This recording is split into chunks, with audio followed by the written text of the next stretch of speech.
प्यारे स्टूडेंट्स, मैं आपके लिए लेकर आया हूँ आज डीपीपी सॉल्यूशन। डीपीपी जो मैं आपको दिया था ना, उसका मैं सॉल्यूशन लेकर आया हूँ। जो बच्चे नए आए हैं या जिसको दिक्कत हो जाती है, जो भूल जाते हैं, तो वो इस वीडियो को देखकर फिर से वो रिकैप कर सकते हैं। तो आपके लिए मैं डीपीपी फर्स्ट डीपीपी जो मिला है प्रकाश के परावर्तन का, उस डीपीपी का मैं सॉल्यूशन लेकर आया हूँ। डीपीपी का पहला क्वेश्चन था प्रकाश गमन करती है।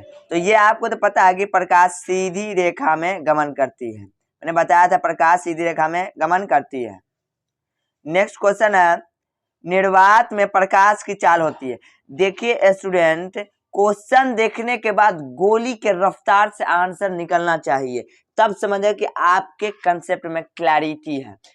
सॉल्व तो हर कोई कर देता है, लेकिन एकदम मैंने जो जल्दी पहले सॉल्व करता है उसका नाम होता है, जो नंबर 1 पर आता है उसका नाम होता है। ठीक है, तो निर्वात में प्रकाश की चाल होती है 3 × 10⁸ मीटर पर सेकेंड होता है। ठीक, नेक्स्ट क्वेश्चन है सर्च लाइट का परावर्तक सतह होता है। सर्च लाइट का परावर्तक सतह आप जानते हैं अवतल होता है। नेक्स्ट क्वेश्चन है हजामत के लिए किस दर्पण का उपयोग होता है। ये देखिए कितना आसान क्वेश्चन आ गया, ये तो कोई गलत कर ही नहीं सकता है। हजामत के लिए अवतल दर्पण का उपयोग होता है।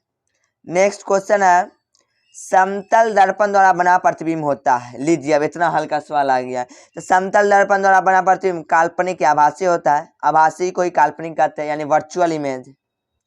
नेक्स्ट क्वेश्चन है प्रकाश के परावर्तन के कितने नियम हैं। भाई ये कोई सवाल है? देखिए ये बिहार बोर्ड में पूछा हुआ क्वेश्चन, प्रकाश के परावर्तन के कितने नियम है, 2017 में पूछे हुआ क्वेश्चन, और भी कई साल पूछे हुआ है। तो प्रकाश के परावर्तन के 2 नियम है।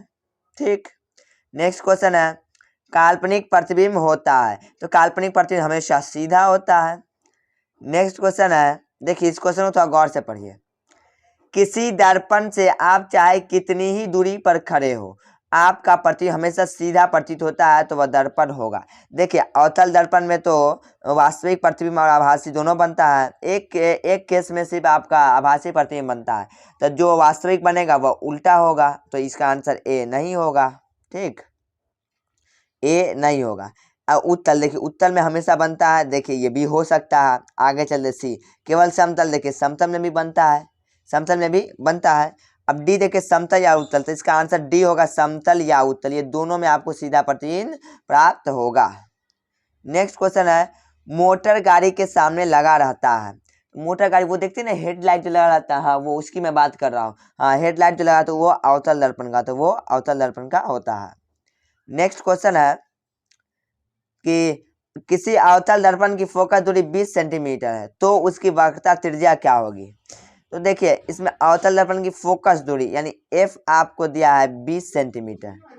क्या दिया है? 20 सेंटीमीटर। और वक्रता त्रिज्या यानी आर बराबर क्या होगा, तो आर बराबर हमने पढ़ा है, आर बराबर होता है 2f।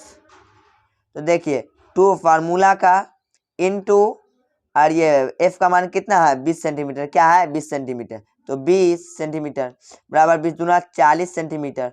आपको पता है कि चिन्ह परिपाटी के नियम के अनुसार अवतल दर्पण की फोकस दूरी ऋणात्मक होती है, इसलिए इसका आंसर -40 सेंटीमीटर होगा। माइनस यहाँ ऑप्शन में थोड़ा गलत है, यहाँ +40 सेंटीमीटर होगा। ठीक, यहाँ -40 सेंटीमीटर होगा। चलिए इसका आंसर होगा -40 सेंटीमीटर। नेक्स्ट क्वेश्चन है जो जेईई मेंस 2019 में पूछा हुआ, आप गूगल करके वहां से पता भी कर सकते हैं कि ये जेईई मेंस 2019 का क्वेश्चन है कि नहीं है। भले ही मैंने उसमें इंग्लिश लिखे हुए लैंग्वेज लिखा हुआ, मैंने लैंग्वेज नहीं लिखा है। इस चीज को मैं क्लास में करा चुका हूँ, कई दफा कराया हूँ इस क्वेश्चन को। इस क्वेश्चन के आंसर आपको पता होने चाहिए ही तो चाहिए, इसलिए इस क्वेश्चन को मैं यहाँ पर सॉल्व नहीं कर रहा हूँ।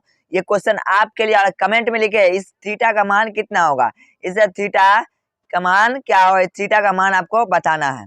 मैं एक दफा सवाल क्या कहते हैं समझा देता हूँ।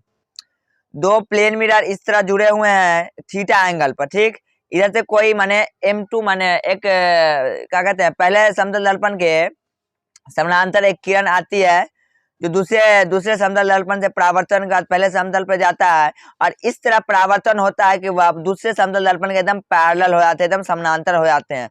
तो ये थीटा का मान क्या होगा, तो आप कमेंट में बताइए थीटा का मान क्या होगा।